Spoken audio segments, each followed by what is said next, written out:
Good morning, students. Usually I spend more time trying to get cleaned up before I present these things, but I just have to roll with it. I don't have that much time, so I'm wearing my YMCA clothes, and it just is how it is. So, cool stuff. Let's talk about infants' brains and plasticity. You read about this in Chapter 1 with Borklin and Green. So, let me tell you about a paper that I did back in grad school in the day, right? So I did this paper on whether it's better to have a traumatic brain injury as an infant or a child, adolescent, or adult. Whoa, deep topic, right? So obviously there's pros and cons to all those things, and there's no clear-cut easy answer because we're psychologists and that's how we always answer, right? It depends. But honestly, there's a lot of advantages to having that injury happen as an infant or a child, and Chapter 1 in your book really gets to some of those reasons. So, the drawbacks, let's talk about those for a minute. You have longer of years of impairment, okay? Second drawback, people treat you differently, okay? Your identity is formed different.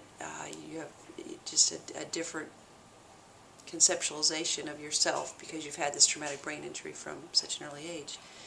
Third, you have a lifetime of dealing with special systems like special education and vocational rehabilitation and whatever else you need, medical stuff, everything else, that can make it really challenging. Fourth, we're never going to know the level of that person's premorbid level of functioning because they had this traumatic brain injury so young.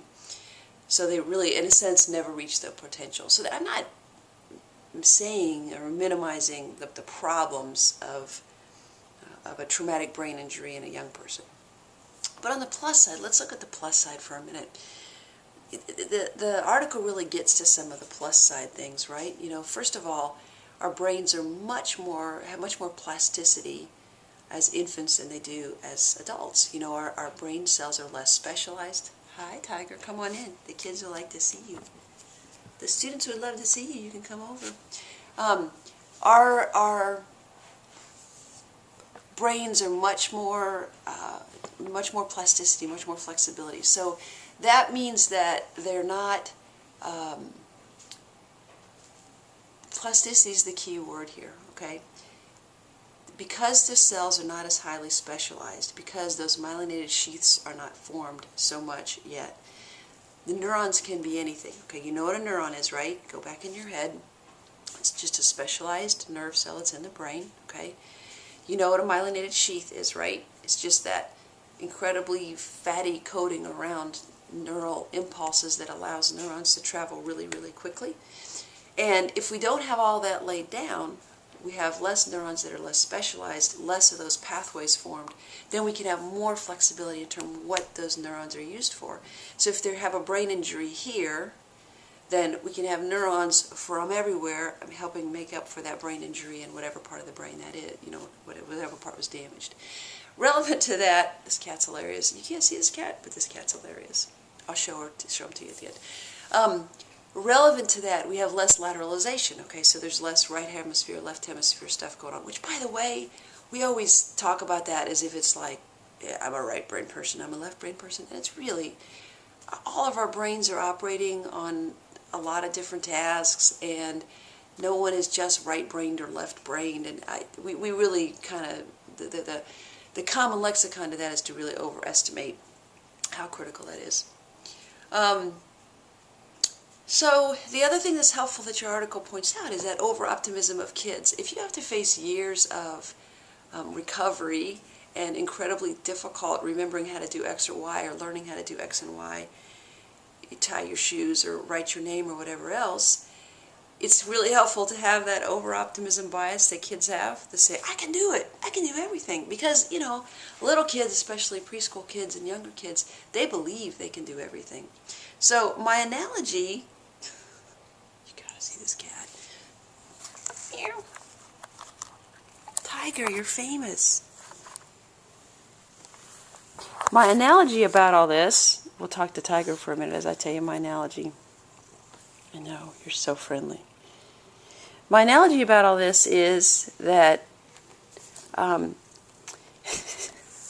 why you can't make an iPod video and talk to a cat at the same time. Okay, stop with Tiger. Tiger, I'm just going to ignore him for a minute. I'll practice. Good, ignoring skills. My analogy about this is it's like a country roads versus a superhighway. Okay, hang with me for 1 minute. A child's brain is a lot like where we live in Harrison County. Okay, there are not very many roads. I leave my last stop light on 9th Street in Roy Wilkins, right there at the Interstate 64, and I don't hit another stoplight all the way home. Okay, so once I get off the interstate, okay, it is all country roads. There are not very many of those country roads. They're very small. They're mostly 2-lane country roads, and they just are like little tiny ribbons going over farmland. Okay, that's how a kid's brain is. A kid's brain is like rural roads. An adult's brain is like the Watterson, the Gene Schneider. There are superhighways. They are going everywhere. They crisscross at all different kind of directions. You can travel really speedy on the Gene Schneider and the Watterson, usually, and 65 and 64 and all those roads, okay, and they all connect, and you can get from one to the other really quickly around, and you can change. If there's a traffic accident, you can go a different way.